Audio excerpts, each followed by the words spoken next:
VIP만 지나가는 특별 통로로 사라지는 후진국 며느리 40분간 입국 심사에 갇힌 영국 명문가 시아버지의 얼굴이 새빨개졌다. 한국 여권 한 장이 유럽 선진국의 자존심을 무너뜨린 충격적 순간, 대체 무슨 일이 벌어진 걸까요? 바로 들어보겠습니다. 안녕하세요. 저는 윌리엄 하워드라고 합니다. 올해 70이 넘은 나이에 이런 이야기를 쓰게 될 줄은 몰랐습니다. 저희 하워드 가문은 잉글랜드 중부에서 대대로 내려온 꽤 오래된 집안입니다. 저는 옥스퍼드에서 역사학을 가르치다 은퇴했고 나름 존경받는 학자로 살아왔습니다. 영국 사회의 질서와 전통, 서구 문명의 우수성 같은 걸 몸으로 믿고 살아온 사람이지요. 그런 제가 어느 날 아들이 아시아 출장에서 만난 여자와 결혼하겠다고 했을 때 솔직히 속이 편치 않았습니다. 그 아시아가 어디든 간에 제게는 다 거기서 거기였습니다. 중국이든 태국이든 한국이든 다들 비슷비슷해 보였어요. 아들은 한국에서 만났다고 했고 그녀의 이름은 윤소희. 처음 이름을 들었을 때부터 익숙하지 않은 느낌이 들었습니다. 아, 또 하나의 아시아 신부가 영국 시민권을 얻으려 들어오는 건가? 솔직히 그렇게 생각했습니다. 헨리가 처음 소희를 데려왔을 때 그녀는 깔끔하고 차분했어요. 영국식 티를 내진 않았지만 고급스러운 분위기가 있더군요. 영어도 능숙하고 불어도 완벽하게 하더군요. 프랑스에서 석사 과정을 했다고 들었습니다. 말투도 조용했고 누군가를 얕보는 듯한 기색은 전혀 없었습니다. 그럼에도 불구하고 저는 그녀가 가진 배경보다는 그저 한국 출신이라는 사실에만 집중했던 것 같습니다. 소희는 조용히 저희 가족 안으로 들어왔습니다. 억지로 끼어든 느낌도 없고 그렇다고 너무 물러서지도 않았습니다. 늘 예의 바르고 말수는 적지만 할 말은 하는 사람이었습니다. 하지만 저는 그런 그녀의 모든 태도 뒤에 뭔가 의도가 있을 거라고 생각했습니다. 애써 무시하고 있었지요. 3년이 흘렀고 어느 여름 저희 가족은 태국으로 휴가를 떠나기로 했습니다. 헨리가 추천했고 소희도 그 제안에 미소만 지었습니다. 저는 쓸데없는 말을 했죠. 아시아니까 소희에겐 익숙하겠지. 그 말에 소희는 아무 말 없이 웃기만 했습니다. 그때도 전 몰랐습니다. 그 미소 안에 얼마나 많은 인내가 담겨 있었는지를요. 비행기 안에서도 저는 불편했습니다. 익숙하지 않은 동남아 문화, 후덥지근한 기후, 정신없이 바뀌는 풍경들. 헨리는 태블릿으로 관광 정보를 확인하고 있었고 소희는 조용히 이어폰을 꽂고 있었습니다. 엘리자베스는 창밖을 보며 말없이 손을 모으고 있었죠. 그렇게 우리는 각자의 방식으로 태국으로 향하고 있었습니다. 방콕 수완나품 공항에 도착했을 때 장시간 비행에 지쳐있던 저희는 입국 심사대로 향했습니다. 줄이 꽤 길었고 모두들 무표정하게 서 있었습니다. 그때였습니다. 공항 직원 한 명이 다가와 소희에게 말을 걸더군요. 한국 여권 소지자이신가요?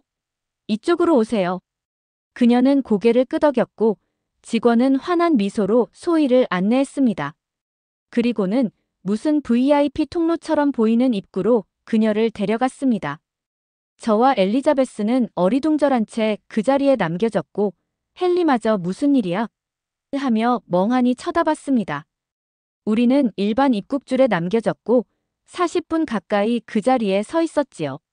짐 찾는 곳에 도착했을 땐 이미 소희가 편한 자세로 저희를 기다리고 있었습니다. 종이컵에 물까지 들고 말이죠. 그 모습을 보는 순간 제 얼굴이 화끈하게 달아올랐습니다. 분명히 저는 선진국 국민이고 소희는 제가 무시해온 동양의 한 나라 출신입니다. 그런데 그날 공항 입국에서 불편을 겪은 쪽은 바로 저였습니다. 호텔로 가는 차 안에서 저는 아무 말도 하지 않았습니다. 창밖만 바라보며 생각을 정리하려 했죠. 뭔가 말하고 싶었지만 자존심이 허락하지 않았습니다. 엘리자베스는 조용히 소희와 저를 번갈아 보더니 말없이 한숨을 내쉬었습니다. 헨리는 태국의 날씨가 덥다며 어색한 분위기를 덮으려 애썼고요. 호텔에 도착해서도 저는 말을 아꼈습니다.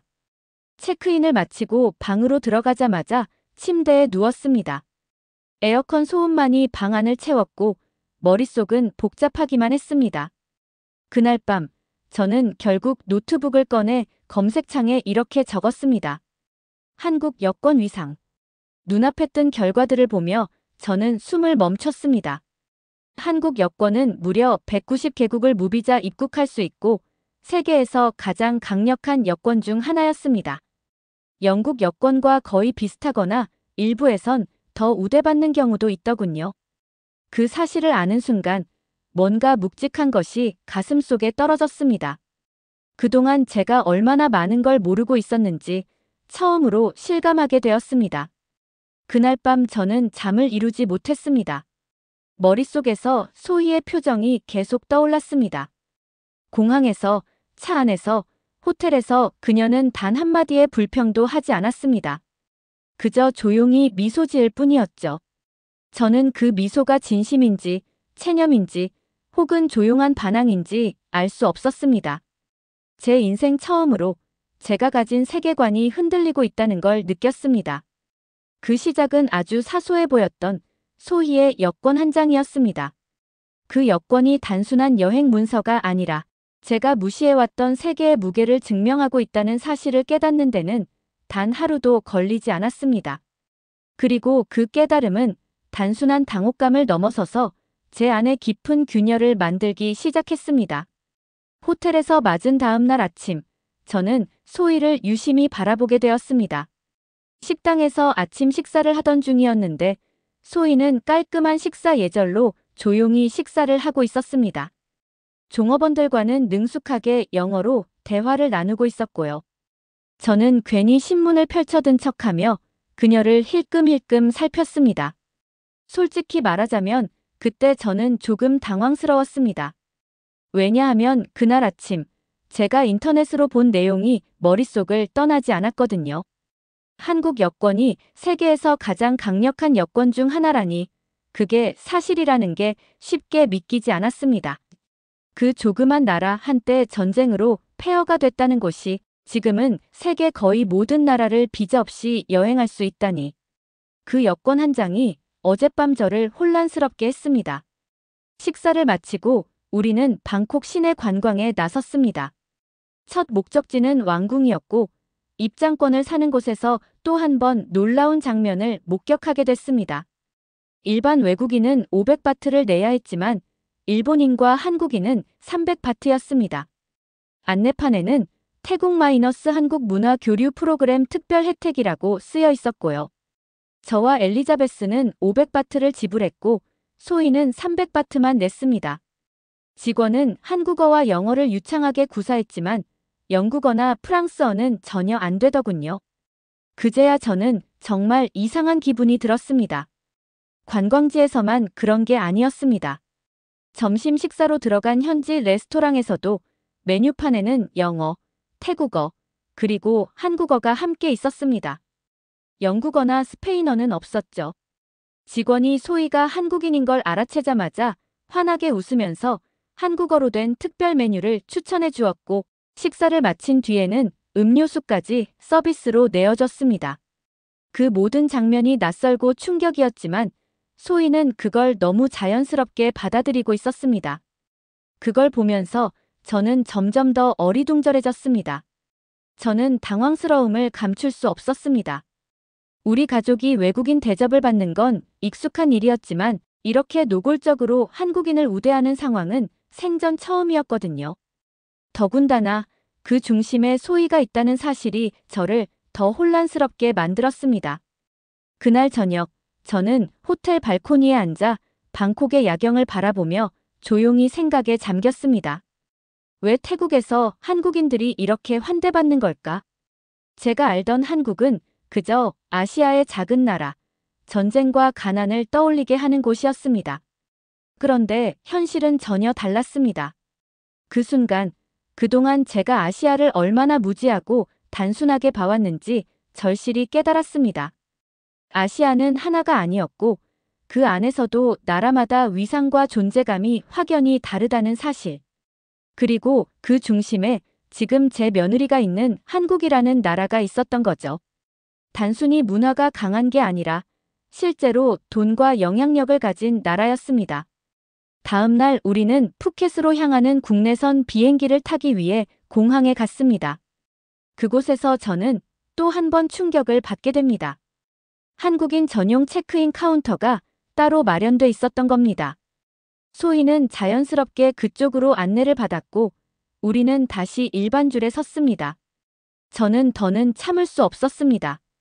사람들 시선을 피해 소희를 조용히 한쪽으로 불렀습니다. 그리고 물었습니다. 소희야, 이게 다 무슨 일이니? 한국이 태국에서 이렇게 대우받는 이유가 뭔지 설명해 줄 수 있겠니? 소희는 잠시 망설이다가 조용히 입을 열었습니다. 아버님, 한국은 태국의 중요한 경제 파트너입니다. 매년 200만 명 이상의 한국 관광객이 태국을 방문하고 양국 간 무역도 활발하게 이뤄지고 있어요. 또 한국 문화가 태국에서 정말 인기가 많아서 한국인들이 이곳에서 특별한 존재로 여겨지곤 해요. 그 설명을 듣는데 전날 밤 인터넷에서 봤던 자료들이 떠올랐습니다. 삼성, 현대, LG 한국이 전 세계 시장을 주도하는 기업들을 갖고 있다는 사실. 기술력도 경제력도 결코 만만한 나라가 아니라는 사실. 예전엔 그저 한류라고만 생각했지만 그 바탕에는 엄청난 산업적 기반과 국제적 전략이 깔려 있었던 겁니다. 저는 아무 말도 할 수 없었습니다. 다만 머릿속에서 뭔가 무너지고 있다는 느낌만 또렷했습니다. 그리고 그 무너짐이 이상하게도 불쾌하지는 않았습니다. 낯설었고 어쩐지 안도감까지 들었습니다. 이제야 뭔가 제대로 보기 시작한 기분이랄까요? 소희의 말을 들으면서 저는 속으로 조용히 인정하고 있었습니다. 그동안 제가 소희에게 얼마나 무지했는지, 제 생각이 얼마나 편협했는지를 조금씩 깨닫고 있었습니다. 저는 선진국이라는 자부심에 젖어 다른 나라를 평가했고 문화적 다양성을 받아들이는데 너무도 둔감했습니다. 그런데 이제는 달랐습니다. 아니, 달라지고 있었습니다. 소희는 제가 생각했던 그런 여자가 아니었습니다. 그리고 한국은 제가 생각했던 그런 나라가 아니었습니다. 그리고 아마 앞으로 제가 바라보게 될 세상도 지금까지와는 아주 달라질 것 같다는 예감이 들었습니다. 그 시작은 다름 아닌 제 며느리였고 그가 들고 있는 여권 한 장이었습니다. 푸켓 공항에 도착하자마자 저는 또 하나의 이상한 풍경을 목격하게 됐습니다. 한국인 관광객들을 위한 전용 리무진 안내부스가 따로 마련되어 있었고 거기엔 한국어를 구사하는 직원까지 있었습니다. 소희는 자연스럽게 다가가 태국어와 한국어를 섞어가며 대화를 나눴고 그 짧은 장면에서조차 저는 다시 한번 당황스러움을 느꼈습니다. 이제는 더 이상 무시하거나 피할 수 없는 현실이었습니다. 우리는 곧바로 예약한 리조트로 향했습니다. 체크인을 기다리는 동안에도 소희는 직원들과 유창한 영어로 대화를 나누었고 리조트 측에서는 한국인을 위한 특별 서비스가 있다고 말했습니다. 특별 웰컴 드링크와 룸 업그레이드, 심지어는 한국어 안내 책자까지 제공되더군요. 저는 그걸 옆에서 지켜보며 마치 낯선 세계에 던져진 느낌을 받았습니다. 내가 중심이라고 믿었던 세계에서 나는 주변이 되어가고 있었던 겁니다. 방에 짐을 풀고 나서 저는 소희에게 말없이 해변 산책을 제안했습니다. 그녀는 고개를 끄덕였고 우리는 조용히 리조트 앞 해변을 걸었습니다. 해가 지기 시작했고 파도 소리가 귓가를 맴돌았습니다. 마음속에 걸린 돌덩이가 점점 더 무거워졌습니다. 드디어 입을 열었습니다. 소희야, 미안하구나. 소희는 걸음을 멈추고 저를 바라봤습니다. 저는 눈을 피한 채 계속 말을 이어갔습니다. 나는 그동안 너를 그냥 아시아 여자라고만 봤어. 한국이라는 나라에 대해서도 제대로 알려고 하지 않았지. 우리 아들이 어떤 사람을 선택했는지보다 어디서 왔는지만 생각했어. 그 말을 하면서 제 입이 떨렸습니다. 솔직히 이런 말을 제 입으로 하게 될 줄은 몰랐습니다. 70이 넘도록 누군가에게 이렇게 진심 어린 사과를 해본 적이 없었습니다. 하지만 해야 했습니다. 이제는 더 미룰 수 없었습니다. 소희는 아무 말도 하지 않았습니다. 하지만 그녀의 표정에서 그동안 얼마나 많은 말을 참아왔는지가 느껴졌습니다. 눈빛 하나, 입술의 떨림 하나에도 그 세월이 고스란히 담겨 있었습니다. 내가 틀렸단다. 아주 많이. 그 말을 하자 제 목소리가 갈라졌습니다. 저는 다시 그녀를 바라봤고 소희는 작게 고개를 끄덕였습니다. 그리고 조용히 말했습니다. 아버님, 저 사실 처음엔 참 많이 서운했어요. 하지만 제가 선택한 사람이 헬리고 또 그가 사랑하는 가족이니까 저도 기다리자고 생각했어요. 그 말에 제 가슴이 먹먹해졌습니다. 저는 그 기다림에 응답하지 못한 사람이었습니다. 그저 제 자존심과 선입견 안에 숨어 있었던 겁니다. 소희는 그 벽을 조용히 두드려왔던 것이고요. 소희야, 내 나라에 대해서 더 알고 싶다. 한국이라는 나라가 왜 그렇게 대단한지 직접 보고 느끼고 싶어졌어. 소희는 미소를 지었습니다. 그것은 억지 웃음이 아니라 처음으로 보여주는 진심 어린 미소였습니다. 그날 저녁, 우리는 처음으로 진짜 가족처럼 대화를 나눴습니다. 해변 근처의 식당에서 함께 식사를 하며 한국 음식 이야기, 한국의 교육열 산업, 문화에 대해 많은 것을 들었습니다. 저는 처음으로 그녀의 말을 귀 기울여 들었고 그 대화가 그렇게 흥미로울 줄 몰랐습니다. 식사 중간에 저는 소희에게 조심스럽게 물었습니다. 한국은 정말 그렇게 빠르게 발전한 건가? 우리 영국도 전쟁 후에 많이 힘들었지만 그건 천천히 회복된 거였거든. 소희는 고개를 끄덕이며 말했습니다. 한국은 1950년대엔 정말 아무것도 없었어요. 전쟁 직후엔 국제원조로 연명했을 정도였고요. 그런데 교육과 산업화에 엄청난 투자를 하면서 몇십 년 만에 선진국 대열에 들어섰어요. 우리가 한강의 기적이라고 부르는 이유가 있어요. 저는 놀랐습니다. 단지 잘 사는 나라가 아니라 스스로 일어선 나라였다는 사실에 감탄했습니다. 한국은 단지 기술력 있는 나라가 아니라 의지와 철학이 있는 나라였던 겁니다. 호텔로 돌아오는 길, 저는 마음속으로 결심했습니다. 이 여행이 끝나고 영국에 돌아가면 한국에 대해 제대로 공부해보겠다고. 그리고 언젠가 직접 한국을 방문해보겠다고. 그날 밤, 방으로 돌아와 침대에 누워 천장을 바라보며 저는 처음으로 이런 생각을 했습니다. 내가 지금까지 틀렸던 게 다행이다. 틀린 줄도 모르고 살았더라면 이런 변화도 없었을 테니까요. 그리고 그 변화의 시작은 조용히 미소 짓던 한 여자의 인내에서 비롯된 것이었습니다. 다음 날 아침, 우리는 푸켓의 조용한 해변으로 향했습니다. 도착하자마자 직원이 소희에게 한국어로 인사를 건넸고 특별 좌석을 안내해줬습니다. 저는 그 장면을 보며 다시 생각했습니다. 이 작은 나라, 이 강한 여권, 그리고 이 모든 걸 담담히 받아들이며 살아온 소희. 나는 지금까지 그 모든 걸 몰랐고 인정하지 않았고 심지어 무시했었습니다. 이제는 달라졌습니다. 그리고 그 다름은 앞으로 저와 소혜, 그리고 우리 가족 모두에게 중요한 시작이 될 거라는 생각이 들었습니다. 영국으로 돌아온 뒤 저는 곧바로 서재 책장 한쪽을 정리했습니다. 한국이라는 이름 아래 책 몇 권을 주문했고 관련 다큐멘터리를 보기 시작했죠. 믿기 힘들 만큼 빠르게 저는 그 나라에 빠져들고 있었습니다. 그리고 그건 단순한 호기심이 아니라 소희라는 한 사람을 제대로 이해하고 싶다는 마음에서 비롯된 일이었습니다. 며칠 뒤 마침 런던 도서관에서 한국 현대사 관련 특별 강연이 열린다는 소식을 들었습니다. 평소 같았으면 지나쳤을 행사였지만 이번엔 발걸음이 달랐습니다. 강연에서 들은 이야기들은 그동안 제가 알지 못했던 세계였습니다. 6.25 전쟁 후 세계에서 가장 가난했던 나라가 반세기 만에 첨단 기술 국가로 도약했다는 이야기. 전 국민의 교육열, 기업가 정신, 문화 수출까지. 저는 조용히 앉아 경청했습니다. 제 옆에 앉은 젊은이들이 메모하며 고개를 끄덕이는 모습에서 한국이라는 나라가 단지 흥미로운 대상이 아니라 배워야 할 존재라는 걸 느꼈습니다.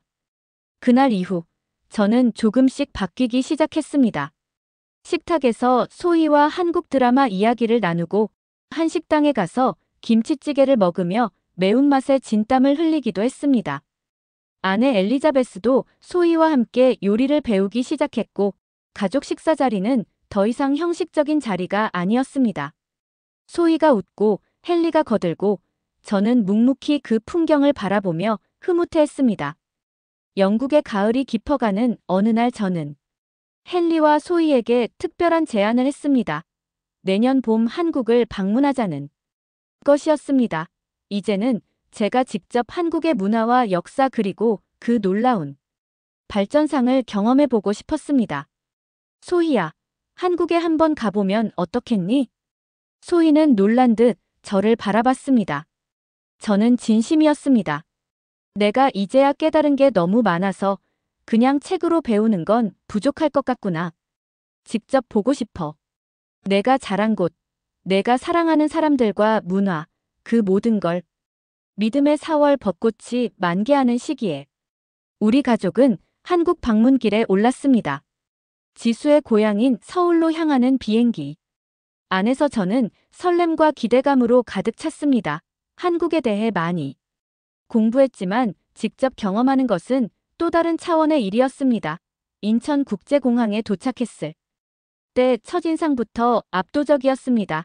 공항의 규모, 세계 최고 수준의 현대적 공항시설, 안내 시스템, 빠른 출입국 절차 모든 것이 질서정연하고 효율적이었습니다. 입국 심사는 신속하게 이루어졌고 지하철과 고속열차를 연결하는 교통체계의 정밀함은 절로 감탄하게 만들었습니다. 지하철을 타고 서울로 이동하면서도 환승 시스템과 정시 도착 문화에 놀랐습니다. 저와 엘리자베스는 계속해서 감탄사를 흘렸고 지수는 조용히 웃기만 했습니다. 서울 시내로 들어서면서 저는 고층 빌딩들과 첨단 기술이 어우러진 도시 경관에 또 한 번 놀랐습니다. 지수의 부모님이 사는 강남 지역은 특히 현대적이고 세련된 분위기였습니다. 밤이 되자 화려한 네온 사인과 디지털 광고판들이 도시를 장식했고 그 활기찬 에너지는 런던이나 맨체스터와는 또 다른 매력이 있었습니다. 서울에서의 일정은 빡빡했지만 하나하나가 새로운 세상이었습니다. 경복궁과 인사동 골목, 한강변과 광화문, 그리고 현대적인 건물과 첨단 기술 박물관까지. 그 중에서도 가장 인상 깊었던 건 지수의 부모님 댁에서의 시간이었습니다. 지수의 아버지는 퇴직한 고위 공무원이었고 어머니는 전통 공예품을 만들며 지내고 계셨습니다. 처음 만났을 땐 어색했지만 따뜻하게 맞아주셨고 저는 어설픈 한국어 인사로 인사를 드렸습니다. 안녕하세요. 지수의 아버지는 놀란 듯 하다가 웃으시며 제 손을 잡아주셨습니다. 우리는 통역 없이 마음으로 대화했습니다. 식사 자리에서 전통 음식들을 맛보며 저는 한국의 맛과 정성에 또 한 번 감탄했습니다. 그리고 그날 밤 지수의 아버지와 단둘이 앉아 이야기를 나누게 됐습니다. 한국은 전쟁의 상처에서 회복하는 데 오랜 시간이 걸렸지만 국민들이 포기하지 않았습니다. 저희는 항상 배웠고 일했고 서로를 믿었습니다. 그런 게 아마도 오늘의 한국을 만든 원동력이지요. 그 말을 듣고 저는 조용히 고개를 끄덕였습니다. 그 안에는 설명할 수 없는 깊은 무게가 있었고 그것은 제가 그동안 살아온 서구 중심적 사고만으로는 결코 이해할 수 없는 종류의 진심이었습니다. 지수의 아버지와 나눈 대화는 매우 의미 있었습니다. 그분은 한국의 고위 공무원 출신으로 한국의 경제 발전 과정에 직접 참여하셨던 분이었습니다. 그분의 이야기를 통해 저는 한국인들의 근면함과 교육에 대한 열정 그리고 국가 발전에 대한 헌신을 더 깊이 이해하게 되었습니다. 지수의 어머니는 한국 전통 공예품 몇 가지를 선물로 가져오셨는데 그중 한국 전통 도자기의 섬세함과 아름다움은 저를 감탄하게 만들었습니다. 제 서재에 그 도자기를 전시해 놓고 저는 매일 아침 그것을 바라보며 문화적 개방성의 가치를 되새깁니다. 다음 날부터 본격적인 한국 탐방이 시작되었습니다. 경복궁과 창덕궁 같은 전통 궁궐부터 첨단 기술을 선보이는 삼성 이노베이션 뮤지엄의 과거와 현재를 오가며 저는 깊은 감명을 받았습니다. 600년 역사의 고과 최첨단 기술이 공존하는 모습은 마치 시간 여행을 하는 듯한 느낌을 주었습니다. 특히 인상적이었던 것은 한국의 교육 열정이었습니다. 지수의 모교를 방문했을 때 캠퍼스의 활기와 학생들의 열정적인 모습이 눈에 들어왔습니다. 도서관은 밤 늦게까지 학생들로 가득 차 있었고 연구실에서는 첨단 기술 개발이 이루어지고 있었습니다. 지수의 옛 스승님과 만남의 자리에서 저는 한국 교육의 우수성에 대해 더 깊이 이해하게 되었습니다. 한국의 산업 현장도 방문했습니다. 현대자동차 공장과 삼성전자 디지털 시티를 견학하면서 저는 감탄할 수밖에 없었습니다. 자동화된 생산 라인 품질 관리 시스템 그리고 끊임없는 혁신 추구는 세계 최고 수준이었습니다. 우리 영국의 산업기술은 오랜 역사와 전통이 있지만 한국의 빠른 적응력과 혁신 속도는 배울 점이 많습니다. 저의 이런 소감에 현대자동차의 안내원은 미소 지으며 대답했습니다. 영국은 우리의 롤 모델이었습니다. 이제는 서로에게 배우는 관계가 되었네요. 지방 도시들도 둘러보았습니다. 부산의 해양도시 풍경, 경주의 천년고도 분위기, 제주도의 아름다운 자연까지 한국의 다양한 면모를 경험했습니다. 어디로 가든 발달된 인프라와 깨끗한 도시 환경이 인상적이었고 사람들의 친절함과 질서, 의식도 깊은 인상을 남겼습니다. 한국에서의 2주간 여행을 마치며 저는 제 인생에서 가장 중요한 깨달음을 얻었습니다. 세계는 제가 생각했던 것보다 훨씬 다양하고 복잡했으며 어떤 국가나 문화도 단순히 선진 또는 후진이라는 이분법으로 판단할 수 없다는 것이었습니다. 한국은 독특한 방식으로 전통과 현대를 조화시키며 놀라운 발전을 이룩한 나라였습니다. 귀국하는 비행기 안에서 저는 조용히 노트에 제 생각을 정리했습니다. 이 여행은 단순한 관광이 아니라 제 인생의 편견과 오만함을 깨닫게 해준 소중한 기회였습니다. 한국에서의 2주 동안 저는 더 많이 웃었고 더 많이 배웠습니다. 그건 여행이라기보다는 새로운 세계에 대한 입문이었고 동시에 지수라는 사람을 다시 알아가는 여정이기도 했습니다. 귀국하는 비행기 안에서 저는 한참 동안 말이 없었습니다. 창밖의 하늘을 바라보며 속으로 생각했습니다. 이 여정이 없었더라면 나는 여전히 내 세상이 전부인 줄 알았을 겁니다. 지수는 제게 말없이 물 한 잔을 건넸습니다. 저는 그걸 받아들며 조용히 말했습니다. 고맙다. 진심으로. 영국에 돌아온 후 저는 더 바빠졌습니다. 도서관에서 한국 관련 서적을 더 찾아 읽었고 지수와 함께 한국 영화를 보며 감상을 나누기도 했습니다. 한인문화원에서 열린 한국 전통음악 공연도 관람했고 거기서 만난 한 청년은 한국에서 유학 온 석사과정 학생이었습니다. 그는 유창한 영어로 이렇게 말하더군요. 한국은 이제 기술력만이 아니라 문화와 가치관에서도 세계와 경쟁하려고 합니다. 그 말을 들으며 저는 또 한 번 생각했습니다. 제가 이제껏 배워왔던 모든 세계 지도가 다시 그려지고 있다는 사실을요. 봄이 끝나갈 무렵 저는 작게나마 지수에게 보답하고 싶었습니다. 그래서 직접 한국 음식을 배워보기로 했습니다. 지수가 도와주었고 불고기와 잡채, 김치전을 만들었습니다. 엘리자베스도 처음엔 걱정하더니 이내 적극적으로 참여했고 그날 저녁 식사는 그 어느 때보다 따뜻했습니다. 우리는 서로 다른 문화 안에서 하나의 식탁을 완성한 셈이었습니다. 이제 저는 압니다. 한 장의 여권이, 한 사람의 품격이, 그리고 한 나라의 진심이 세상을 바꿀 수 있다는 걸. 그리고 그 변화는 지금 이 순간에도 저를 계속 바꾸고 있다는 걸 말이지요. 틀렸다는 걸 인정하고 바뀌는 걸 두려워하지 않는 것. 그것이야말로 제가 지수에게 배운 가장 소중한 가르침이었습니다.